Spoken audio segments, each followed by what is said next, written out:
Vamos falar um pouquinho a respeito dos PUAs, dos Red Pillars, desses carinhas aí de artes sociais e mestres da sedução e essas porra toda. Bem, a primeira coisa que a gente pode falar a respeito desses caras é que eles não podem ser considerados homens independentes, correto? Porque o mecanismo de validação deles é um mecanismo de validação totalmente externo. É um mecanismo que depende da validação social, geral da sociedade na qual eles vivem, mas principalmente é um mecanismo que depende da validação feminina. Os caras movem mundos e fundos da vida deles para agradar e satisfazer a mulher. Eles dedicam os recursos deles e o tempo de vida limitado deles também para ficar agradando e perseguindo a mulher, e depois eles têm a cara de pau de falar que eles são independentes.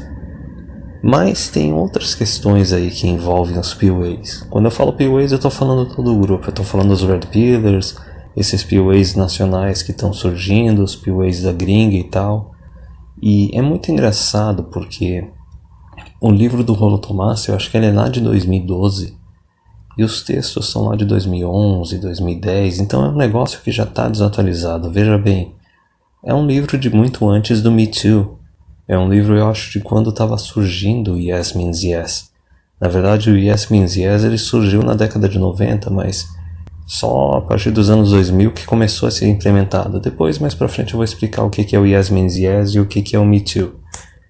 Mas a questão é a seguinte: a primeira é que o texto do Rollo Tomassi, do livro Rational Male, que o pessoal Red Pillar adora, o pessoal PUA também adora, é um texto que, em primeiro lugar, ele está focando totalmente na validação externa, especialmente a validação externa feminina.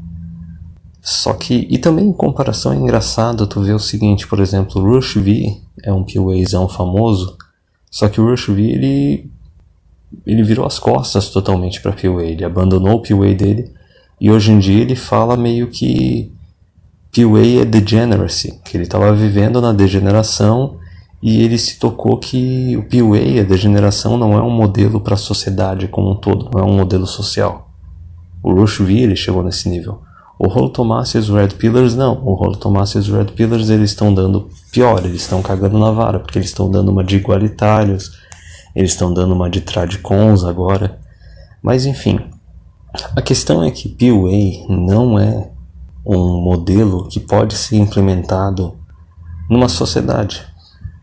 É uma coisa totalmente temporária, é uma coisa que não tem como todos os homens da sociedade se tornarem Red Pillars, se tornarem PUAs.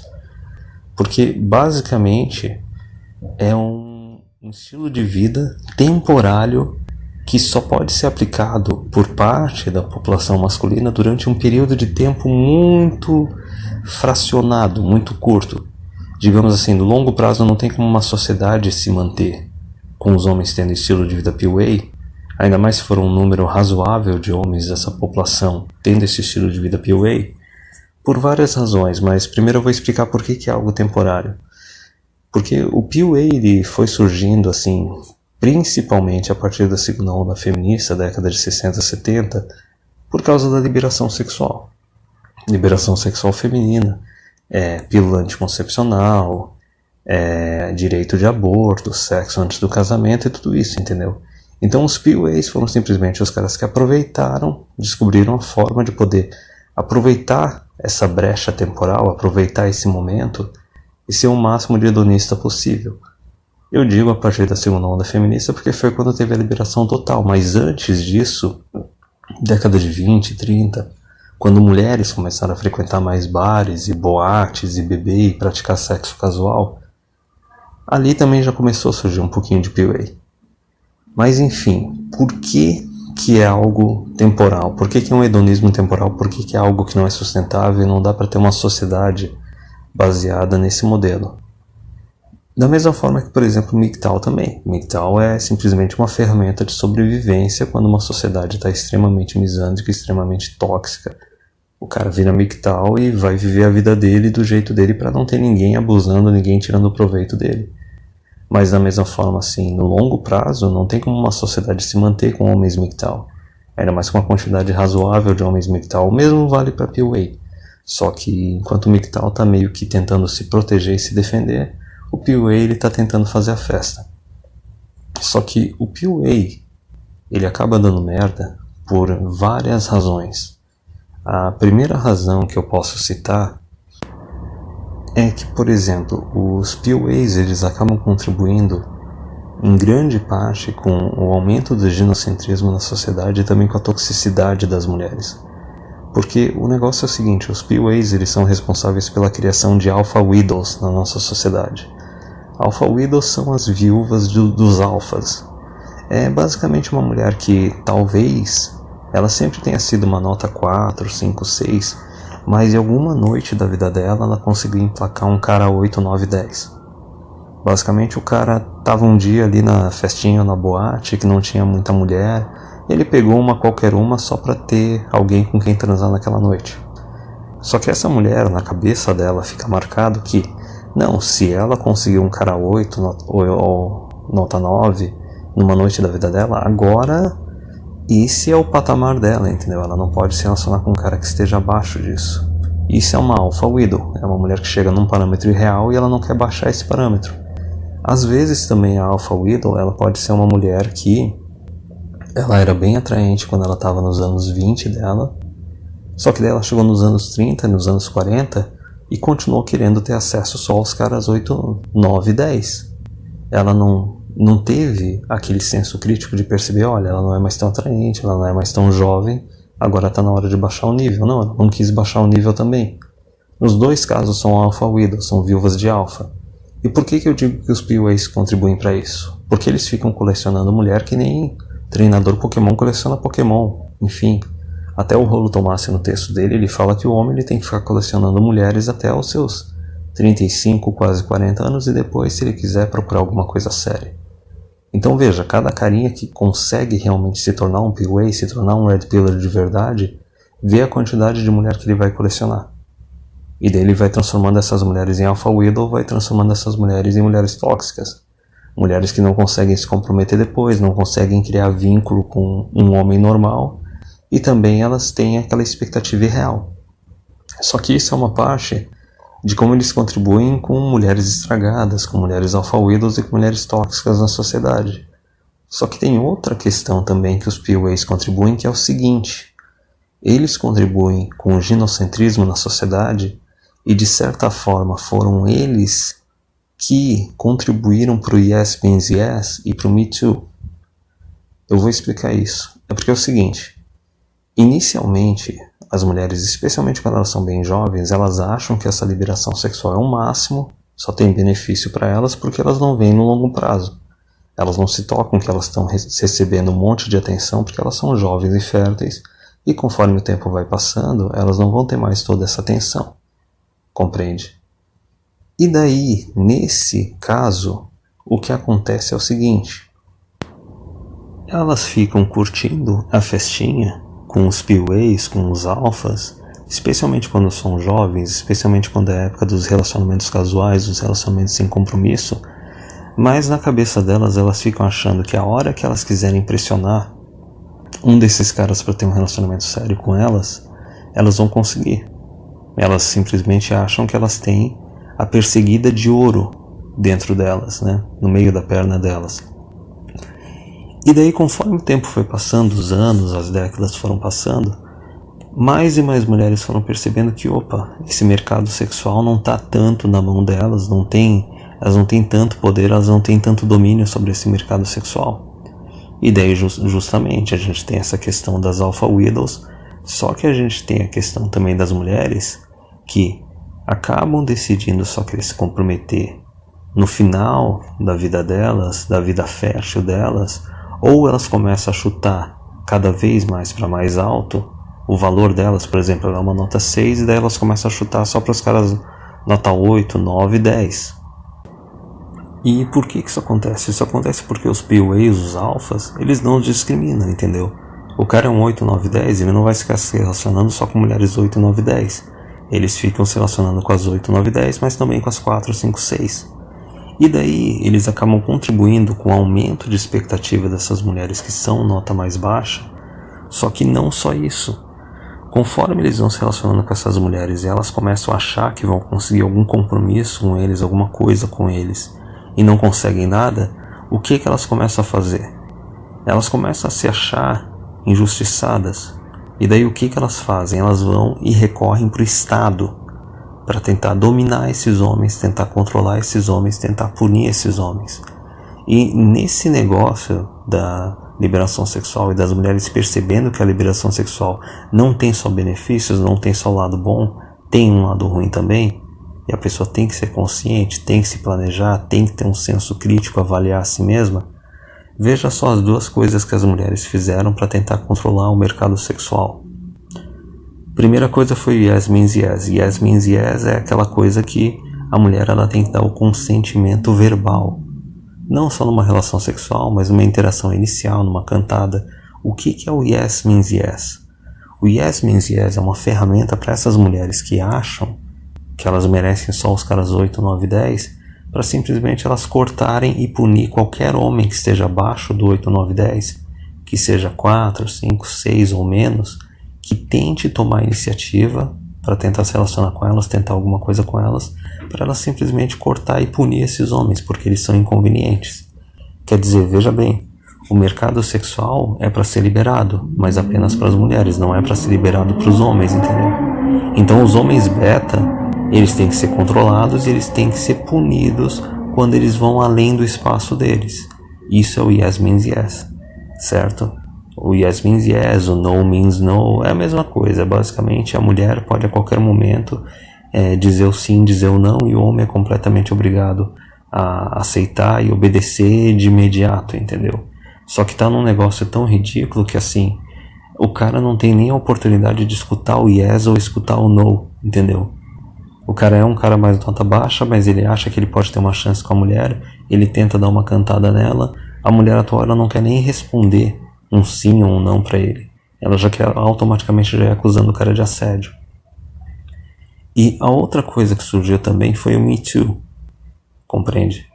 Porque o Me Too, na verdade, ele é uma ferramenta para tentar punir o cara alfa que ela está se relacionando, o cara pill A, o cara red pill com quem ela está se relacionando, caso ele não esteja disposto a dar para ela o que ela quer, compreende? Então vamos rebobinar um pouquinho. O yes means yes é aquele consentimento, a mulher tem que dar o consentimento verbal o tempo todo. Isso é principalmente para controlar os beta, mas também para controlar os alfas. O no means no, ele é exclusivamente só para controlar os betas, compreende? É aquela ideia da mulher poder dar e tirar o consentimento a qualquer momento. Mas o Me Too, ele é simplesmente aquela punição da mulher que está lá tentando se relacionar com um cara que está bem acima dela, achando que o cara vai pedir ela em namoro, vai querer noivar com ela, casar com ela, assumir algum compromisso com ela. Só que não, o cara tá só curtindo a festinha, né, a liberação sexual aí pós-segunda onda feminista. E daí, caso o cara acabe não pedindo ela em namoro, não querendo noivar com ela, não querendo casar com ela, o que a mulher faz? A mulher faz lá e taca um Me Too, entendeu? Ela chega e taca uma falsa acusação de estupro, ela chega e taca uma falsa acusação de assédio. É uma ferramenta basicamente exclusiva para tentar controlar o alfa. E não necessariamente só aquele alfa de aparência física, pode ser o alfa também de recursos, de bens materiais, de recursos financeiros. Mas enfim, vê só toda essa dinâmica que os PUAs acabaram contribuindo. Quer dizer, os betas acabaram se ferrando também nessa onda toda. Na verdade, os betas foram os que mais se ferraram a partir da segunda onda feminista, sem acesso a casamento, sem acesso a companheira, sem acesso a herdeiros, e ainda por cima sendo crucificados e punidos à torta e direito por todo mundo, entendeu? Só que daí, se tu for ver, os PUAs, com esse comportamento deles de ficar criando um monte de alpha widow, de ficar aumentando as expectativas das mulheres, entendeu?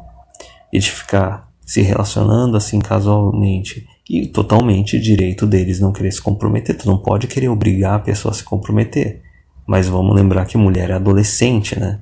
Então o que eles fizeram? Eles aumentaram a quantidade de alpha widows na sociedade, aumentaram a expectativa das mulheres e ainda fizeram com que as mulheres quisessem começar a crucificar e punir qualquer homem que seja inconveniente para elas ou que não esteja disposto a satisfazer as expectativas delas. Porque veja bem qual é a dinâmica. Toda vez que as mulheres querem alguma coisa, elas não tentam negociar com os homens de igual para igual, elas não tentam oferecer algo em troca do que elas querem. Elas vão diretamente para o governo e exigem que o governo tente dominar, tente punir os homens que decepcionem elas, entendeu? E daí vão fazendo alterações nas leis e vão tornando o relacionamento entre homens e mulheres cada vez mais perigoso, cada vez mais arriscado e cada vez mais tóxico.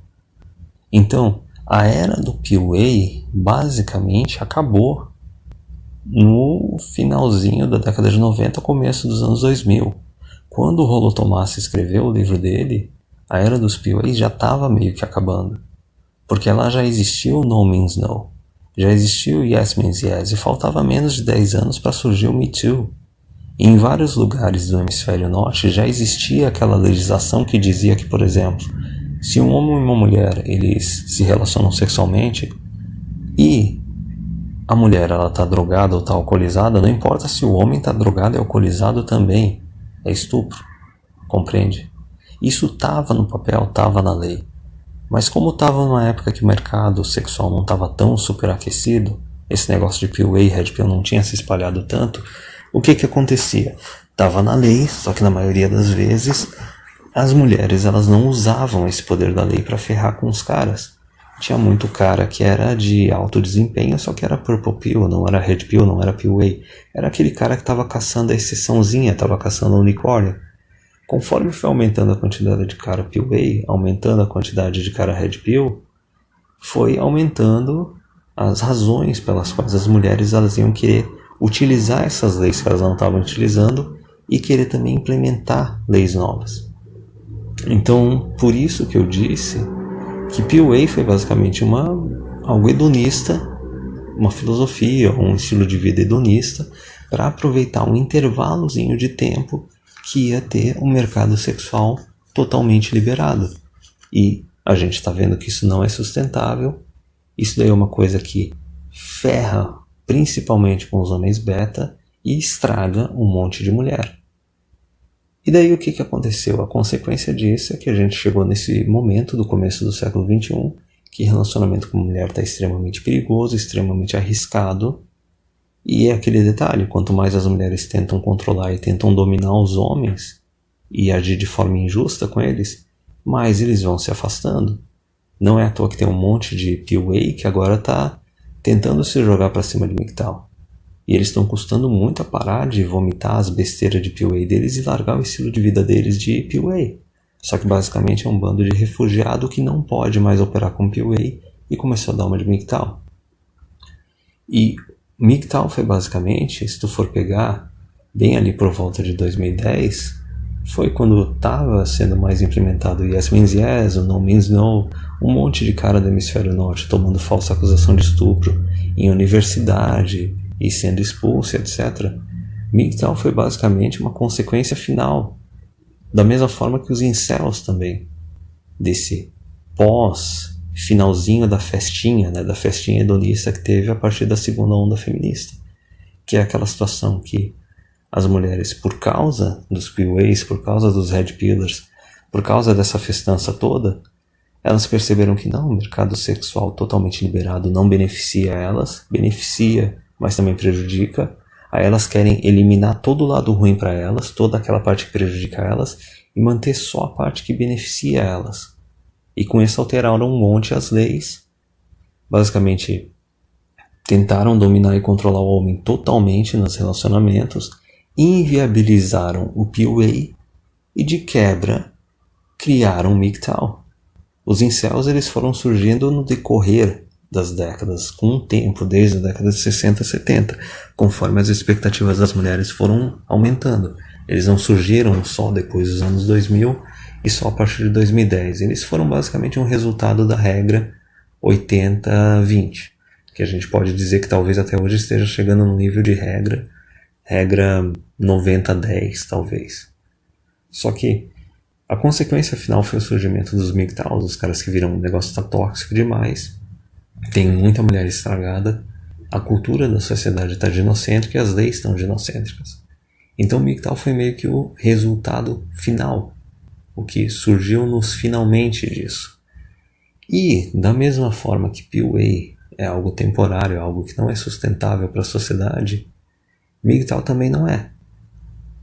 Porque tu não pode ter uma sociedade no qual o estilo de vida masculino predominante é o estilo de vida MGTOW. Tu não pode ter uma sociedade na qual uma quantidade razoável dos homens é MGTOW. É algo temporário até a gente ver o que vai acontecer mais pra frente. Só que a diferença principal é o seguinte: PUA foi uma filosofia buscando só puramente o hedonismo. Agora que esses PUAs, esses Red Pillars estão mais velhos, agora eles querem inserir algum valor ali no meio, aí por isso que eles estão cagando para o igualitarianismo, por isso que eles estão cagando para o tradicionalismo e conservadorismo. Tem um monte de PUA que está virando tradicon, compreende?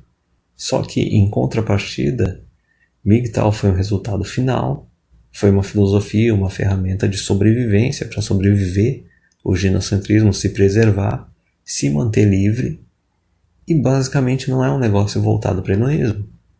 É um negócio voltado para o próprio bem-estar do homem. É o compromisso dele com a liberdade dele, com a satisfação pessoal dele, com a felicidade dele.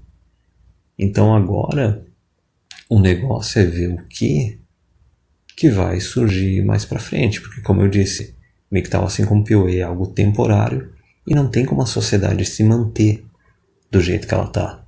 Conforme mais e mais homens, porque os PUAs, os Red Pillars, eles mesmo tendo a fasezinha de hedonismo deles até os 40, 35 anos, eles ainda têm aquele plano, ou tinham pelo menos, né, antes das mulheres ferrarem totalmente com as leis, de talvez querer ter uma esposa, talvez querer ter filhos.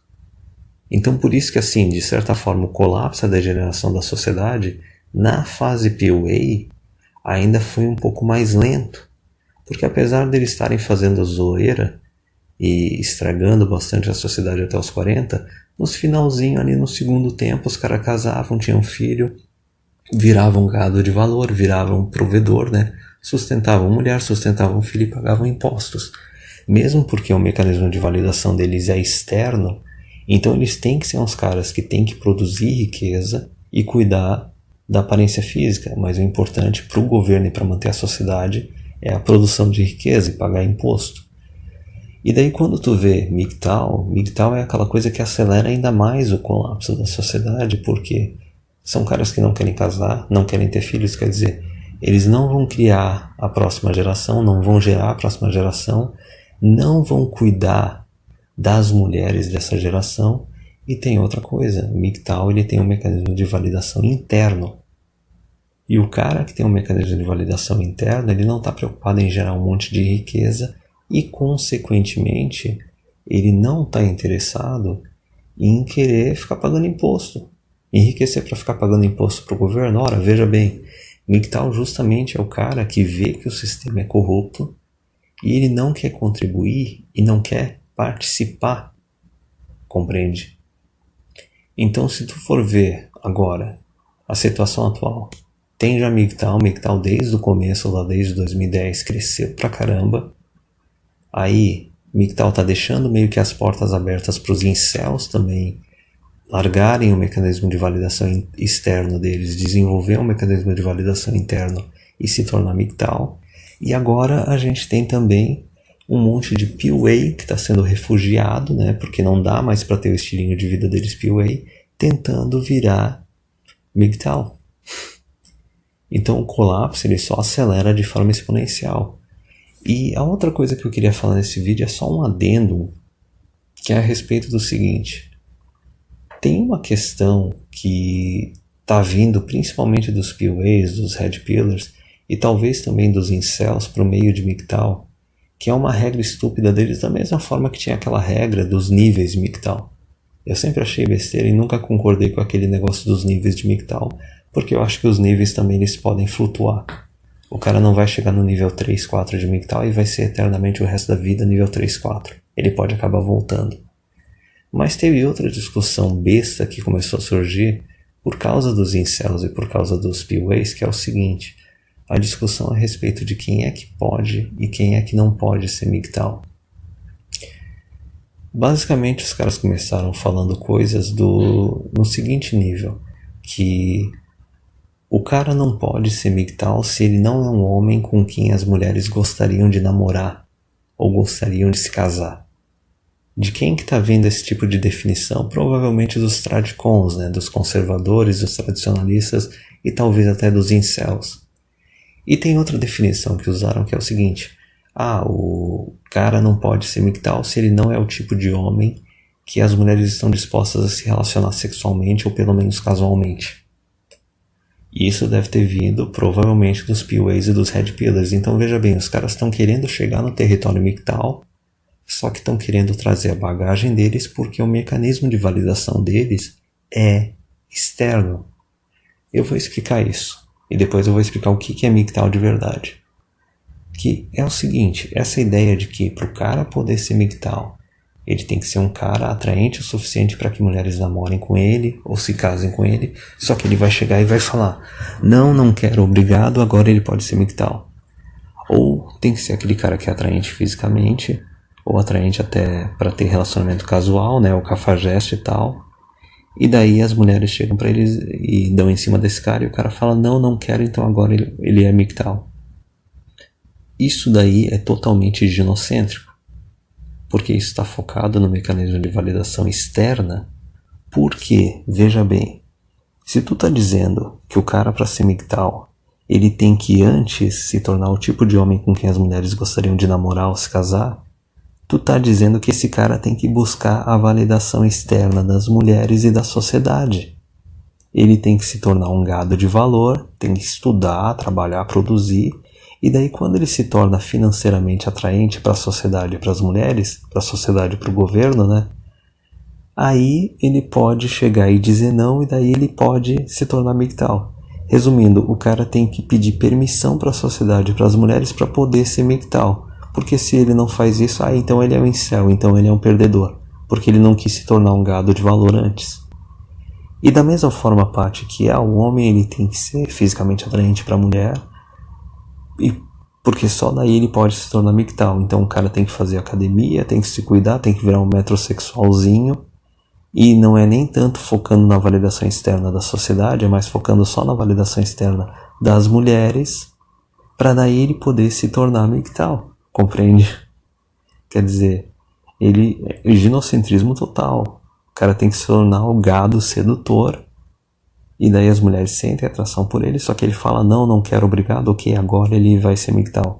Nos dois casos, o homem ele tem que se desenvolver, ele tem que satisfazer a sociedade, como se estivesse pedindo permissão para se tornar algo. E daí só depois que ele pede permissão, aí ele pode chegar e falar: não, agora eu sou MGTOW. Alguém não percebeu qual é o grupo que está isolado nisso daí? Os incels? Quer dizer, da mesma forma que as mulheres nessa festança da liberação sexual elas ferraram com os betas, agora vem esses grupos aí também querer ferrar com os betas, entendeu? Agora imagina o seguinte, imagina que pode ter um cara que é inteligente pra caramba, só que ele é feio, sei lá. Aí ele nunca vai poder se tornar MGTOW, porque ele nunca vai poder se tornar um cara que as mulheres gostariam de namorar, casar ou se relacionar. Imagina um cara que é um veterano de guerra, ou um cara que sofreu um acidente de trabalho e ficou deficiente. Ele não vai poder ser MGTOW, porque ele não é um gado de valor, ele não é um gado sedutor, ele não é atraente. Até mesmo um cara que é veterano de guerra e sofreu um ataque na guerra, perdeu um braço, perdeu uma perna, até ficou com o rosto desfigurado, quer dizer, esse cara não tem valor. Ele não pode nunca se tornar MGTOW, entendeu? Então aí que está o erro. Porque eu vou concluir agora dizendo: o cara se tornar MGTOW é totalmente independente do quanto ele é atraente fisicamente para as mulheres, o quanto ele é atraente financeiramente para as mulheres ou até mesmo para o governo. Ele não é uma questão de validação externa, veja bem. Tu não tem que pedir permissão para a sociedade ou para as mulheres para poder se tornar MGTOW. Tu não tem que, antes de se tornar MGTOW, se tornar um gado de valor, se tornar um gado sedutor. Basicamente a questão é a seguinte: o que define o cara que é um MGTOW ou não é se ele desenvolveu um mecanismo de validação interno. É o fato dele ter se tornado ou não independente da aprovação da sociedade e da aprovação das mulheres. É simples assim. É isso que define o cara que é MGTOW, e também não tem tanto aquela parte dos níveis, eu nunca concordei com os níveis. E é por isso que esse pessoal incel e esse pessoal PUA, Red Pill, que a gente pode dizer tanto é o pessoal hedonista da festinha da liberação sexual do Oba-Oba, ou o pessoal meio tradicon, meio conservador, que daí tem mais a ver com o pessoal dos incels. Esses caras, eles estão chegando na comunidade MGTOW, só que eles não estão abandonando os valores e a filosofia e o estilo de vida anterior deles por completo. Eles estão querendo trazer o negócio deles. Então veja bem, eles estão chegando numa comunidade que não é deles, não estão se adaptando, não estão desenvolvendo o mecanismo de validação interna, né, na verdade, do MGTOW, e eles querem meio que continuar mantendo o mecanismo de validação externa deles. E daí, lógico, a gente não pode falar muito dos incels, porque os incels eles são mais tímidos, eles têm mais problema social. Então tu não vai ver online canal de incel. É muito difícil algum canal, algum lugar conseguir fazer uma entrevista com incel. Mas é por isso que a gente vê tanto o cara PUA, tanto o cara Red Pillar, que tá começando a mover uma asinha pra cima de MGTOW online, falando merda, falando besteira. E a questão dos PUAs e dos Red Pillars é engraçado porque a gente vê surgindo tanto os caras tradicons, tanto quanto os caras igualitários. Porque no meio dos PUAs e no meio dos Red Pillars não é uma coisa de direita, geralmente. Tem caras de direita, tem caras de esquerda, o que junta eles tudo é que é o pessoalzinho hedonista, é o pessoalzinho da festa. Então isso já é uma outra barreira para eles conseguirem chegar em MGTOW. Porque MGTOW, veja bem, é os caras que estão percebendo que eles está sendo tirado proveito deles, da sociedade e do governo, e eles veem que isso também é resultado da expansão do governo e do quanto a sociedade foi se tornando mais socialista e mais comunista. E é por isso, por causa desse fato dos MGTOWs eles não quererem participar do jogo e não querer contribuir com o jogo, é por isso que no geral os caras são bem de direita. São bem de direita e são anarquistas e são minarquistas. Então por isso que tem todas essas diferenças, e a questão é a seguinte: os incels, os PUAs, os Red Pillars, eles é que vão ter que se adaptar. Porque a comunidade MGTOW, pelo fato dela ser descentralizada, ser distribuída, e ser uma comunidade na qual os homens independentes MGTOW de verdade, eles têm mecanismo de validação interno, é uma comunidade que não está susceptível aos avanços da comunidade como um todo, desses homens tradicon, desses homens igualitários, e principalmente aos avanços das mulheres. Então, de principal que tem que entender isso, que tem que entender que o incel ele ainda está muito com o mecanismo de validação voltado para o externo, para a expectativa da sociedade. Por isso que os caras são mais tradicionalistas, mais conservadores e tal. Eles até querem tirar os direitos das mulheres, mas eles querem ter aquela sociedadezinha tradicionalista. E os PUAs, os Red Pillars, eles têm aquele mecanismo de validação externo, mas voltado nem tanto para a expectativa da sociedade, mais para a expectativa das mulheres, porque os caras querem ter um estilo de vida hedonista de ficar colecionando mulher. E daí, diferente deles, tem o MGTOW, que já chegou numa situação de validação interna, querendo abandonar a esfera política, a esfera econômica, a esfera do governo, porque é um mecanismo de sobrevivência para se proteger e para se defender, para simplesmente sobreviver essa transição que a gente vive agora. Então essa é a distinção principal. No final das contas, tem aquela frase que diz, né, todos os caminhos levam para MGTOW. Só que para o cara conseguir trilhar esse caminho, chegar nesse caminho, ele tem que eliminar os mecanismos de validação externa dele e desenvolver mecanismo de validação interna. É isso que define o que é um MGTOW. Não esse negócio de ter que satisfazer a expectativa da sociedade ou ter que ficar satisfazendo a expectativa de mulher.